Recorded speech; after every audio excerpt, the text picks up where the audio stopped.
এপিসোডের প্রথমেই আমরা দেখতে পাই যে কাংজের মৃত্যুতে তার সব এমপ্লয়াররা অনেক বেশি কষ্ট পাচ্ছে আর তার পছন্দের ফ্রুটগুলো নিয়ে যাচ্ছে। লাস্ট ফিউনারেলে তারা এটাই নিয়ে যায়। এরপর আমরা মাজেনকে দেখতে পাই, সে তো তাদের এক পার্টনারের সাথে কথা বলছে। সেই লোকটা এখানে শুধু নকল ফুল পাঠিয়েছে। তিনি বলতে থাকে, তোমার বস তো আমার টাকাও পরিশোধ করেনি, তাই অরিজিনাল ফুল আমি পাঠাতে পারলাম না। মাজিন তো কান্না করতে থাকে আর বলে, এত নির্দয় আপনারা কিভাবে হতে পারেন। এরপর আমরা আরো একজন এমপ্লয়ারকে দেখতে পাই। উনি তো অনেক বেশি কষ্ট পাচ্ছিল, শুধুমাত্র ছবির দিকেই তাকিয়েছিল আর কান্না করছিল। এতদিন তারা একসাথে কাজ করেছে, তারা তাদের বসকে অনেক বেশি ভালোবাসতো। এরপর আমরা সিয়নকে দেখি, ও তো ওর আইডি কার্ডটা দেখতে থাকে আর মনে মনে ভাবতে থাকে আর কোনো আশা থাকলো না, ও পড়াশোনাটা আর কমপ্লিট করতে পারবে না। ও চুপচাপ বসে থাকে আর অনেক কষ্ট পেতে থাকে। এদিকে তেপন দেখতে পায় ওর কাছে 12টা মিস কল এসেছে। সবাই হয়তো ওকে সান্ত্বনা দেওয়ার জন্যই ফোন দিচ্ছে, তাই রাগ করে ও তো ডিভাইসটা ভেঙে ফেলে। ওর তো এইসব এখন কিছুই ভালো লাগছিল না। এরপর আমরা পাস্টের ঘটনা দেখি। ছোটবেলায় ও তো ওর বাবার জুতা প্রতিদিন পরিষ্কার করে দিত, আর ওর বাবা অফিস যাওয়ার সময় এই পরিষ্কার জুতা পেয়ে অনেক খুশি হতো।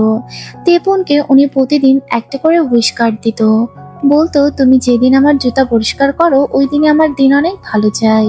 তাই সত্যি আমি অনেক লাকি হয়ে যাচ্ছি। তিপন অনেক খুশি হয়ে যেত। এছাড়া বাবার সাথে ও অনেক ভালো সময় কাটাতো, যে কথাগুলো ওর এখন অনেক বেশি মনে পড়তে থাকে। ও অনেক উইশকার জীবনে জমিয়ে রেখেছে। এরপর দেখা যায় তেপন তো বাবার ছবির সামনে বসে থাকে আর বাবার ছবির দিকেই তাকিয়ে থাকে, কিন্তু তেপন একবারও কান্না করে না। এরপর দেখা যায় সেখানে অনেক লোকজনে আসে। হঠাৎ করে সেখানে মিস্টার চই নামে একটা লোক আসে আর সেখানে রাখা টাকাগুলো নিয়ে যেতে চায়। কোরিয়াতে ফিউনারেলে টাকা দেওয়া হয় যাতে করে মৃত ব্যক্তির পরিবারের কাজে আসে। এগুলো দেখে তেপন বেরিয়ে আসে আর বলে, এগুলো কি চলছে। তখন লোকটা বলে, তোমার বাবা আমার থেকে অনেক টাকা ধার করেছে, কিন্তু এগুলো সে কিছুই পরিশোধ করেনি। তার সাথে আমার ডকুমেন্টসও আছে, আর এই জন্যই এই টাকাগুলো আমি নিয়ে যেতে চাই। তেপন কিছুই বলতে পারে না। তখনও বলতে থাকে, এই টাকাগুলো ওনাকে নিয়ে যেতে দাও। যেহেতু আমার বাবা ওনার থেকে টাকা নিয়ে নিয়েছে, তাই এই টাকাগুলো ওনারই প্রাপ্য। নামহোকে বারবার বলে এটা দিয়ে দেওয়ার জন্য, কিন্তু নামহো কিছুতেই রাজি হয় না। বলে, এটা আমি কিছুতেই নিতে দিব না, এটা তোমাদের কাজে আসবে।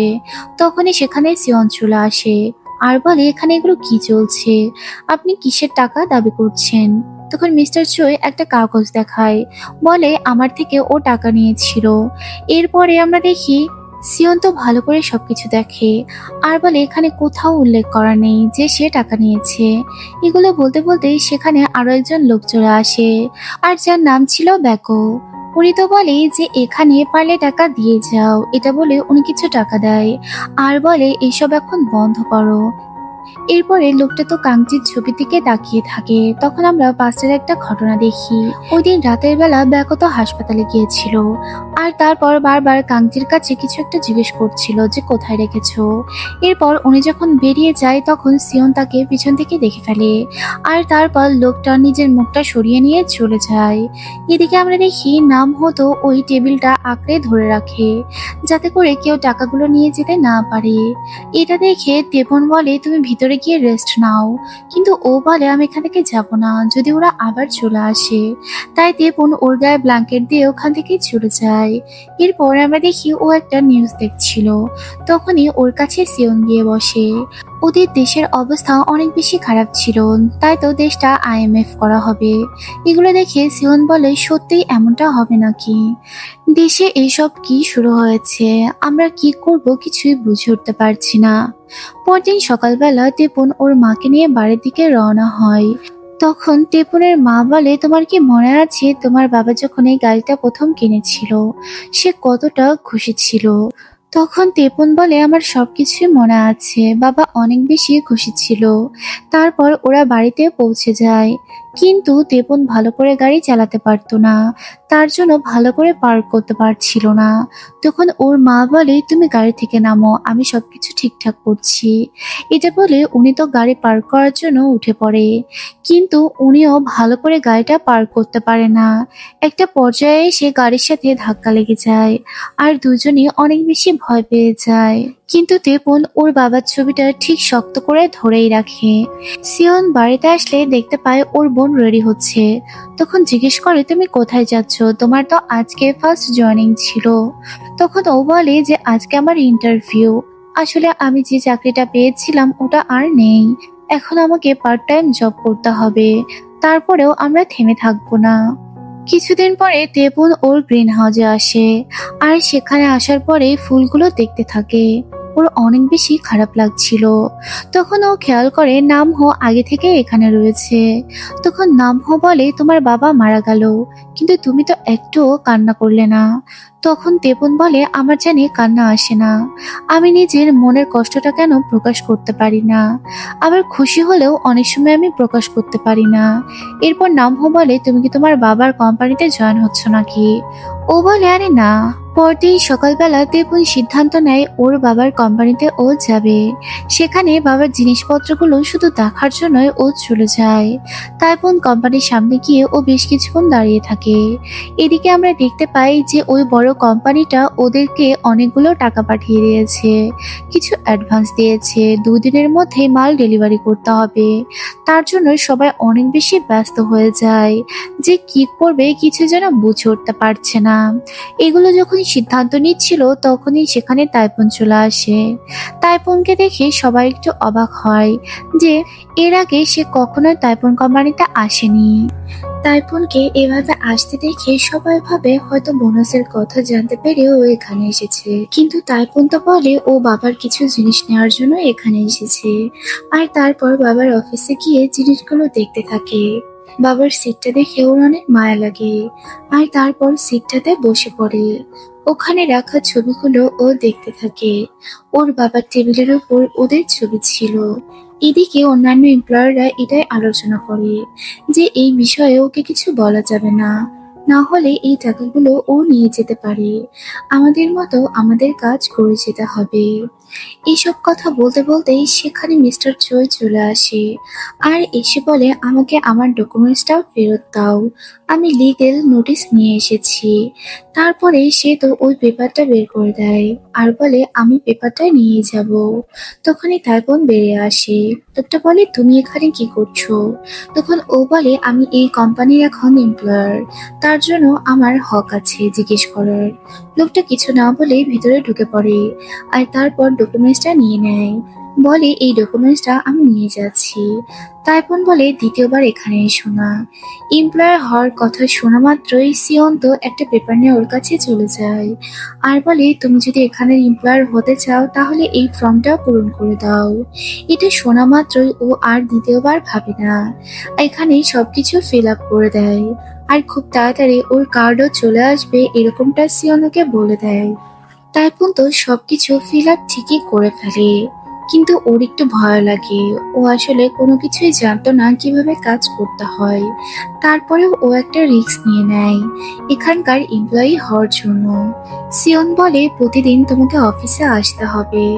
এরপর ও রাতের বেলা যখন বাড়ি ফিরে যায় ও দেখতে পায় বাড়ির সামনে অনেকগুলো চিঠি এসেছে। এগুলো নিয়ে যখন ভিতরে ঢুকে ও তো অনেক ভয় পেয়ে যায়। আসলে ওর মা চুপচাপ অন্ধকারে বসেছিল। ওর মা বলে, আমাদের ইলেকট্রিসিটি কেটে দিয়েছে, বিল না দেওয়ায় তারা সবকিছু বন্ধ করেছে। সামনে ক্রিসমাস, তাই আমি সবকিছু ডেকোরেট করছি। তোমার মন আমি খারাপ দেখতে চাই না। আসলে তারপরের মা ইচ্ছে করেও অনেকগুলো প্লাগ বন্ধ করে রেখেছিল।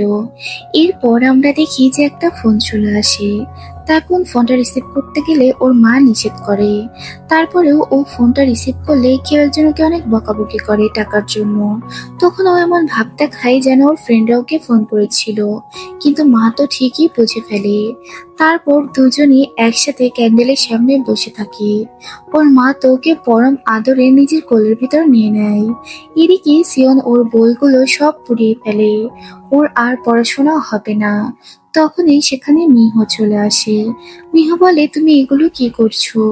আমি কষ্ট করছি শুধুমাত্র যাতে তুমি ভার্সিটিতে যেতে পারো। তুমি কেন তোমার বইগুলো পুড়িয়ে ফেললে? এগুলো বলে ও কান্না করতে থাকে। এটা দেখার পরে সিয়নের অনেক খারাপ লাগে। তারপর নিজের বোনকে গিয়ে হাক করে আর বলে, সবকিছু ঠিক হয়ে যাবে, তুমি কান্না করো না। এদিকে রাতের বেলা তেপন আবারও কোম্পানিতে আসে। সেখানে আসার পরে ওর বাবার ছবিটা দেখতে থাকে। সেখানে এই ছবি দেখে ওর অনেক কান্না পায়। হঠাৎ করে ও খেয়াল করে ছবিটার পেছনে একটা চাবি রয়েছে, যেটা দেখার পরে ও বেশ অবাক হয়। আর তারপর বাবার রুমে সবকিছু লক চেক করতে থাকে যে এই চাবিটা কোন লকের হতে পারে। ও অনেকক্ষণ ধরে ট্রাই করতে থাকে এই লকটা খোঁজার। ফাইনালি ও একটা জায়গায় বসে পড়ে, যেখানে ছোট্ট একটা টেবিল ছিল। ওখানে চাবিটা দেওয়ার সাথে সাথে লকটা খুলে যায়, যেটার মধ্যে একটা লকার ছিল। এটা একটা পিনকোড দিয়ে আটকানো ছিল। এরপর ও তো ওই কোম্পানি থেকে বেরিয়ে আসে। পিছন থেকে ওকে নামহো ঢেকে নেয়। আর তারপর বন্ধুর সাথে বাড়ি যায়। সেখানে গিয়ে নামহুকে সব কথা বলে। তখন নামহু বলে, তুমি কাউকে এই কথাটা বলো না, না হলে কোম্পানির লোকজন ওটার ভাগ বসাতে চাইবে। নিশ্চয়ই ওটার মধ্যে অনেক টাকা পয়সা আছে। এরপর নামহু বলে, তুমি কি ওখানে সত্যি পার্মানেন্ট হয়ে যাবে নাকি? তখন ও বলে, আরে না, আমার এগুলো ভালো লাগে না। আমি আমার গ্রিন হাউসে মনোযোগ দিয়ে কাজ করব। দেখো এখান থেকে আমি কতটা ফেমাস হয়ে যাই। এগুলো নিয়ে বন্ধুর সাথে ও অনেক মজা করতে থাকে আর কথা বলতে থাকে। নামহু বলে, আমি সবসময় তোমার সাথে থাকবো। এরপর দুজন মিলে যখন অনেক ফাজলামি করছিল, তখনই পেছন থেকে কেউ কথা বলে উঠে। আর এটা তো থাকে হিয়ন। হিয়ন বলে, তুমি লাইফে কিছুই করতে পারবে না, তুমি তো বাবার আদরের দুলাল, তাই তোমার দ্বারা কিছুই সম্ভব নয়। তোমার বাবা এখন নেই, তাই তোমারও কোনো দাম নেই। এগুলো বলতে বলতে নামহুকে কোনো রকম সামনে ওখান থেকে বেরিয়ে পড়ে। পরদিন সকালবেলা আমরা দেখতে পাই ও তো অফিস চলে আসে। অফিসে এসে ওর তো তেমন কোনো কাজ ছিল না। তেপন সবাইকে দেখতে থাকে যে সবাই কতটা ব্যস্ত। আর ও কাগজের ঠোঙা দিয়ে কিছু একটা বানাচ্ছিল। এরপর সবাই মিলে মিটিং করে, কেননা খুব দ্রুত তাদের এই মাল ডেলিভারি করতে হবে। তখন আমরা দেখি মিটিং এর ফাঁকে ও চুপচাপ বসেই ছিল। এরপর তেপনের মাথায় একটা আইডিয়া আসে। তখন ও জিজ্ঞেস করে, আচ্ছা আমাদের কোম্পানিতে সব থেকে ইম্পর্টেন্ট একটা ডিজিটের নাম বলো। তখন ওর কথায় কেউ কোনো পাত্তা দেয় না। কোনো কথার পাত্তা না দিয়েই ওখান থেকে সবাই উঠে চলে যায়। কারণ তেপনের এরকম প্রশ্নের কোনো অ্যান্সার ছিল না। একটা কোম্পানিতে কি এমন নাম্বার হতে পারে? ও চুপচাপ বসে থাকে। এরপর সবাই লাঞ্চ করার জন্য বেরিয়ে যাচ্ছিল। তখন সিওনও ওদের সাথে যাচ্ছিল। তেপন ওকে আটকায়, বলে, তোমার কি ওদের সাথে যাওয়া খুব জরুরি নাকি? ও বলে যে হ্যাঁ, আমাকে যেতে হবে। এরপর তেপন বলে, ওই খাবারটা কি অনেক পছন্দ নাকি তোমার? সিওন বলে, না, আসলে এটা আমার রুটিন হয়ে গিয়েছে। এরপর তেপন ওকে জিজ্ঞেস করে, আচ্ছা এই কোম্পানির চারটা ডিজিটের নাম বলো, যেটা তোমরা সচরাচর ব্যবহার করে থাকো। তখন ও বলে, এরকম কোনো নাম্বার আমার জানা নেই, কিন্তু ও একটা স্লোগানের নাম বলে যেটা ওর বাবা প্রায় বলতো। এরপর আমরা দেখি রাতের বেলায় চুপি চুপি তেপন আবারও কোম্পানিতে আসে। সেখানে আসার পরে ও অনেক কিছু দিয়ে ট্রাই করে এই লকটা খোলার জন্য। এছাড়া সাথে করে ও অনেক জিনিসও নিয়ে আসে যাতে করে এটা খুলতে পারে, কিন্তু কোনো কিছু দিয়ে কাজ হয় না। ও তো ওই স্লোগানটার থেকে একটা আইডিয়া পেয়ে যায়। তারপর ও যখনই প্রেস করে আর সাথে সাথে লকারটা খুলে যায়। এটার মধ্যে অনেকগুলো ফাইল ছিল, তেমন কোনো টাকা পয়সা ছিল না। তবে এখানে কিছু সেভিংস বই ছিল, যেটা দেখে তেপন তাৎক্ষণিক ওটা নিয়ে নেয়। আর তারপর ও দেখতে পায় এই কোম্পানির বেশ কিছু এমপ্লয়ারদের সেভিংস অ্যাকাউন্ট রয়েছে, যেটা ওর বাবা চালাতো। ফাইনালি ও ওর নামেও একটা বই দেখতে পায়। ওর বাবা ওর নামে একটা সঞ্চয় করতো। সেখানে ওর পেছনে একটা ছবিও দেখতে পায়, যেটাতে ও আর ওর বাবা রয়েছে। যেটা দেখার পরে ওর অনেক বেশি খারাপ লাগে বাবার জন্য। পরদিন সকালবেলা সবাই যখন অফিস আসে, ও অফিসে আসে। তেপুন বলে যে সিওনের সাথে আমার কিছু দরকার আছে। এটা বলে ওরা দুজন বাইরে চলে আসে। এরপর তেপন ওকে রিকোয়েস্ট করে যে কোম্পানির কাজগুলো যাতে ওকে বুঝিয়ে দেওয়া হয়। ও কোনো কিছুই ভালো মতো জানে না, একটু হেল্প করলে ওর খুব ভালো হবে। সিয়ন এতে করে রাজি হয়ে যায়, বলে যে আমি সব সময় তোমাকে হেল্প করব। তারপর দুজনে বাইরে বের হয়ে আসে। এখানে আমরা দেখি যে সিয়নকে একটা মেসেজ দেয়, বলে ওই দিন রাতের বেলা আমি যখন স্যারকে দেখতে গিয়েছিলাম আমাকে স্যার কিছু কথা বলেছিল। সে বলেছিল যে আমার তেপন অনেক ভালো কিছু করবে আর তুমি সবসময় ওর পাশে থেকো। কিন্তু সিয়ন এই কথাটা ওকে বলে না যে সবসময় ওকে পাশে থাকতে বলেছে, শুধু এটাই বলে যে বাবা বলেছে তুমি ভালো কিছু করবে। এটা শোনার পরে তেপনের অনেক বেশি ভালো লাগে যে বাবা ওকে কিছু একটা মেসেজ রেখে গিয়েছে। ও অনেক বেশি খুশি হয়ে যায় আর সিয়নকে বারবার থ্যাঙ্কস বলতে থাকে যে এটা ওকে জানানোর জন্য। তেপুন সিয়নকে বলে কালকে থেকে যাতে কাজগুলো ওকে বুঝিয়ে দেওয়া হয়, আর তারপর ওকে বাই বলে ওখান থেকে চলে যায়। এদিকে সিয়ন তো ওই কার্ডগুলো নিতে আসে যেগুলো তেপুনের নামে করা হয়েছে। এরপর আমরা দেখি তেপুন হাঁটতে হাঁটতে একটা জায়গায় বসে পড়ে, আর তারপর ওই বইটা বের করে ও দেখতে থাকে। ওখানে একটা পৃষ্ঠায় ওর বাবা লিখেছিল যে তেপুন আমি তোমাকে অনেক ভালোবাসি। এগুলো দেখার পরে তেপুনের ফাইনালি অনেক বেশি কান্না চাপে। ও তো ছোট বাচ্চাদের মতো কান্না করতে থাকে। তেপুনের খুব বেশি কষ্ট হচ্ছিল বাবার জন্য। ও বাচ্চাদের মতো কাঁদছিল আর বাবার ছবিটা দেখছিল। ও কিছুই যেন বুঝতে পারছিল না ওর লাইফটা কোথায় এসে দাঁড়িয়েছে। বাবা হারা জীবনটা যেন ওকে অনেক অসহায় করে তুলেছে। এরপর আমরা দেখি পরদিন সবাই অনেক বেশি ব্যস্ত থাকে, কারণ আজকে মাল ডেলিভারি করার ডেট ছিল। সারাদিনই ওরা অনেক বেশি ব্যস্ত থাকবে, তাই সকাল সকাল এখানে চলে এসেছে। এরপর দেখা যায় এখানে তো তেপুনের অন্য একটা রূপে এন্ট্রি হয়। সে একেবারে ডিসেন্ট লুকে এখানে চলে আসে আর বলে আমি তোমাদের সাথে কোম্পানিতে যাব, আমাকে নিয়ে চলো। এরপর ও মাইজিনের সাথে আর সিওনের সাথে কোম্পানিতে চলে আসে।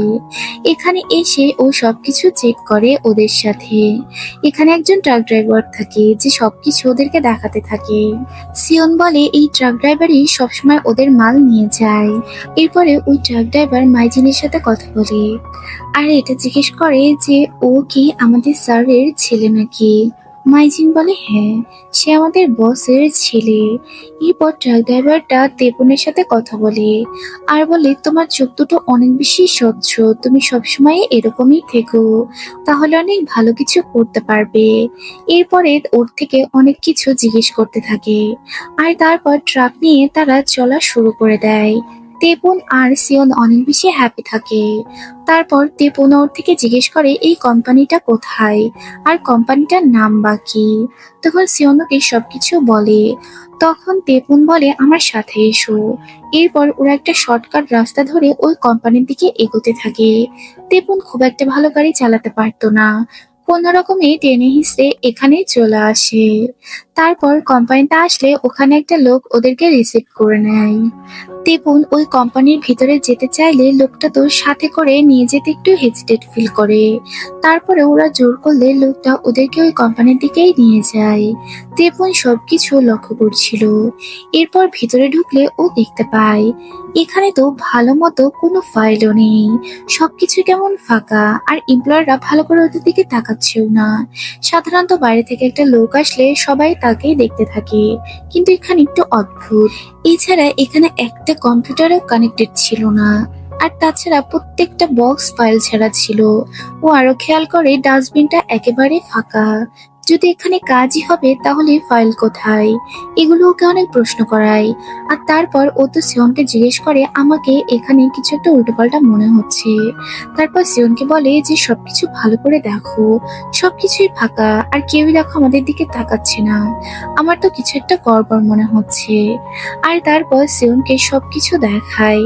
তখন সিয়ন বলে তুমি এগুলো কি বলছো এখন, কিন্তু ও বলে যে আমাদের এই মাল ডেলিভারি করা থেকে বন্ধ করতে হবে। এটা বলেই ও বাইরে দৌড়তে থাকে। কোম্পানি থেকে বের হয়ে ও তো দৌড় লাগায়। ও দৌড়তেই থাকে যত দূর না পর্যন্ত ট্রাক ও সামনে পাবে ও দৌড়বেই। এদিকে ট্রাকও প্রায় চলে এসেছে। ফাইনালি ও ট্রাকগুলো দেখতে পায় আর তারপরে ট্রাকের সামনে গিয়ে দাঁড়িয়ে পড়ে আর বলে, ট্রাক থামাও, এই মাল নিয়ে তোমরা যেতে পারবে না। তখন মাইজিন আসলেও মাইজিনকে সব কথা বলে। মাইজিন বলে, তুমি এগুলো কি বলছো? ওরা আমাদেরকে কিছু অ্যাডভান্স পেমেন্টও করেছে। তখন ও বলে, তুমি এটা বন্ধ করো, ওটা একটা ফ্রড কোম্পানি, আমাদের অনেক বড় লস হয়ে যাবে, দরকারগুলো টাকাগুলো ব্যাক করে দিও। এরপর দুজন মিলে একটু ফাইট করে। মাইজিন বলে, আমরা যাবই, কিন্তু দেবপুন তো রাস্তাতেই শুয়ে পড়ে। তখন মাইজিন বলে, ওর উপর দিয়ে গাড়ি চালিয়ে দাও, তারপরেও এটা আমাদের নিয়ে যেতে হবে। তখনই সেখানে স্নোফল হতে শুরু করে দেয়। তাই বোন উপরের দিকে তাকিয়ে দেখতে পায় স্নোফল হচ্ছে, যেটা দেখার পরে হঠাৎ করে ওর বাবার কথা ওর অনেক মনে পড়তে থাকে। ছোটবেলায় ওর বাবার সাথে ও কিভাবে সময় কাটাতো, এগুলো ভেবেই ওর অনেক বেশি কষ্ট হচ্ছিল, আর বাবাকেও অনেক বেশি মিস করছিল। তারপরে ও তো কান্না করতে থাকে, ওর চোখ দিয়ে অটোমেটিক পানি বের হতে থাকে, আর ও বলতে থাকে, আমি তোমাকে অনেক মিস করছি বাবা। আর এই মোমেন্টে সেই এই এপিসোডটি শেষ হয়ে যায়। তোমাদের এই এপিসোডটি কেমন লাগলো অবশ্যই কমেন্টে জানাতে ভুলবে না। ভিডিওটা ভালো লাগলে একটা লাইক করে দিও, আর পরবর্তী এপিসোড দেখার জন্য চ্যানেলটাকে একটা সাবস্ক্রাইব করে দিও। Thanks for watching. আল্লাহ হাফেজ।